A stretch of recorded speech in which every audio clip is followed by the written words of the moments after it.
se llegaba comúnmente a través de la compra de ese cargo. ¿Y por qué se compraba? Porque dejaba mucho dinero.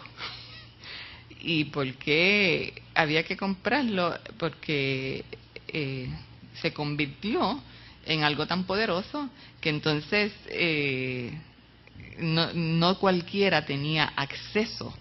De hecho, muy poca gente tenía acceso a estas altísimas posiciones dentro de la iglesia.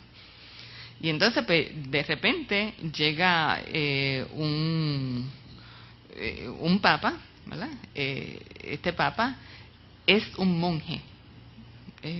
Gregorio VII, yo sé que a ustedes no les interesan los nombres, de hecho a mí usualmente no me interesan nombres, a menos que esto no fuera un curso especializado de la Edad Media, que no lo es, ¿verdad? Así que cuando Gregorio llega al papado, una de las cosas que se propone hacer, y a rajatabla, como decimos los puertorriqueños, es eliminar la simonía, la compra de cargos, y lo logra por un tiempo, que de hecho se mete en un lío grande, porque él entonces manda circulares, ¿verdad?, a todo el continente europeo, y les dice a la gente que no participe de los sacramentos de aquellos obispos que han comprado el cargo.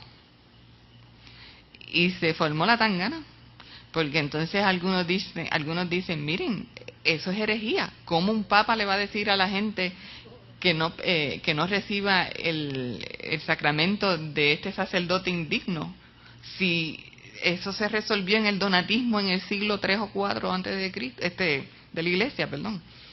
Así, esto no, la tradición de la iglesia al día de hoy es tan importante que eso apenas se toca, y para nosotros entender bien esto, cuando irrumpe la Reforma Protestante, precisamente una de esas doctrinas donde se toca y se enfatiza es que la tradición de la iglesia no puede ir por encima de la Biblia.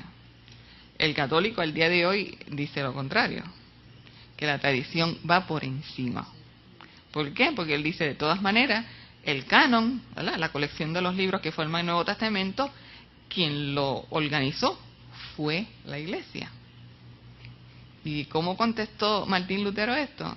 Dijo, tanto el canon como la iglesia fue creada por el Evangelio. Aquí no hay mano humana, esto es el Evangelio de Jesucristo quien lo creó. Y entonces hay esa disparidad que al día de hoy ha subsistido.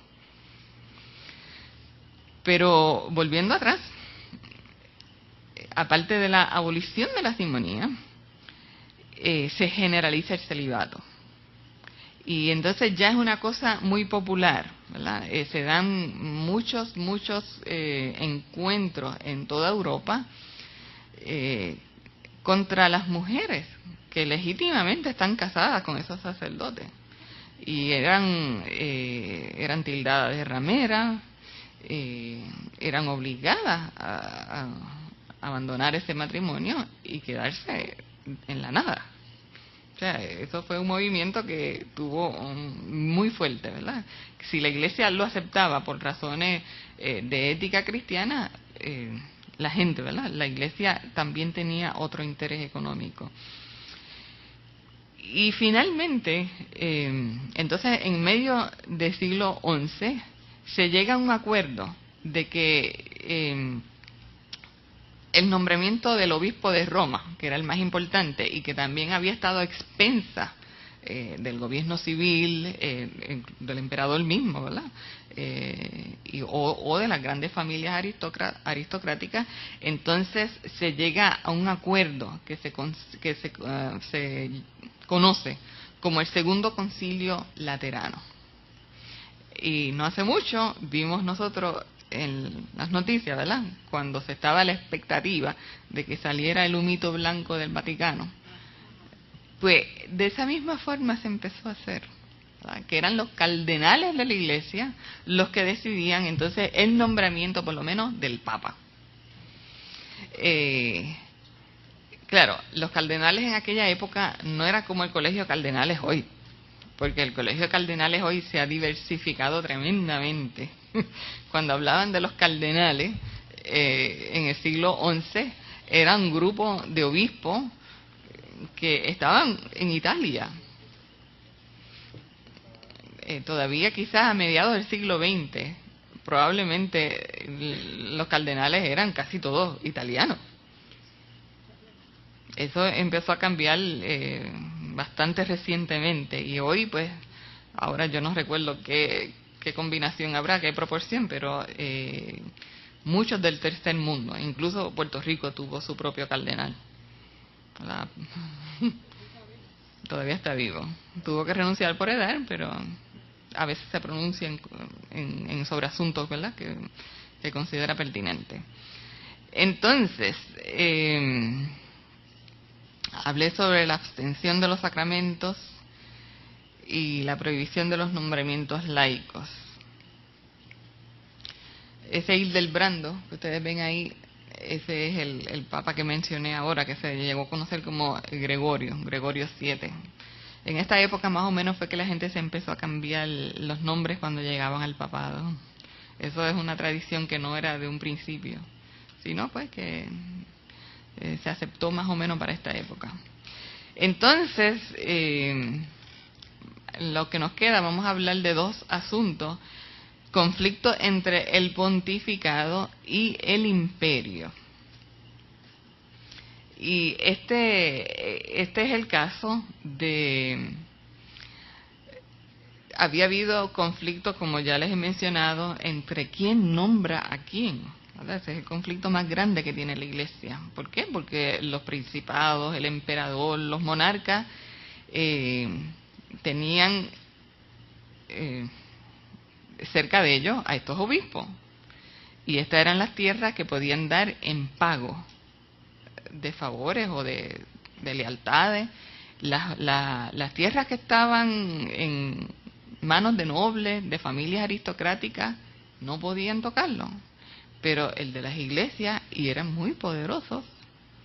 Cuando a fines del siglo XIX se rompe todo este orden, finalmente en Francia, el 10% de las tierras en Francia eran de la iglesia. Francia es un país bien grande. 10% era de la iglesia.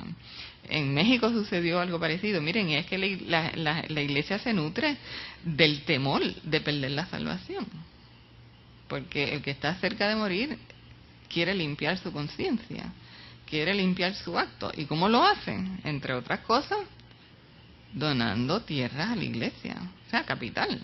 En este caso, pues, es la tierra. Todavía hoy lo vemos. Sí. Cuando nosotros somos agradecidos al Señor, le prometemos un montón de cosas, y entre esas cosas a menudo son las ofrendas también. Así que, o sea, nosotros somos humanos, podemos entender eso. Así que imagínense, las iglesias se convirtieron, los conventos, los monasterios, las parroquias, bien poderosos. Y uno de estos obispados era el de Milán. Milán es una ciudad en Italia. Y no una ciudad, una región completa. Y había conflictos en torno, ¿verdad?, a quién iba a ocupar el obispado de Milán. Yo no voy a entrar en esos detalles, pero finalmente se llega, el emperador, ¿verdad?, pide que la iglesia se reúna en esa región, y eso se llama un sínodo. Un concilio es universal, ¿verdad?, de todas las iglesias, de todos los sitios. Y pues cuando el papado o la iglesia convoca a un concilio universal, como fue el Segundo Vaticano en la década del 60, pues van los obispos del mundo entero. Un sínodo es de una región. Y entonces el emperador pide un sínodo que se reúna, y él por su cuenta, ¿verdad?, torciendo brazos, la gente entonces lo que hace es declarar al Papa un hereje y muchas acusaciones que no tenían ningún fundamento. El pobre Gregorio VII era un hombre que había sido un monje